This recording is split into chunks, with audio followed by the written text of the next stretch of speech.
Բայց մեր տեսակետը հետևյալն է, կոնկրետ ML mining-ի գլխավոր հովանավորի, կարգավիճակ ունեցող նաև գերության մասով։ Եթե մեզ համար այդ ամենը իրական է,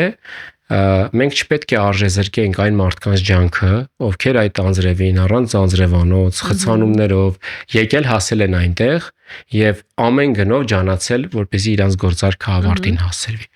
Մենք ցանկացած էքսպոին ML mining-ը ունի գործարքներ ու բավականին շատ, որոնք հայտարարված աշխատանքային ժամից հետո են անգամ կնքվել։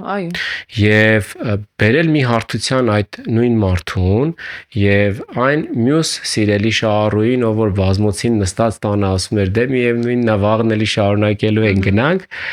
կարծում եմ որ մի քիչ ազնիվ չի լինի։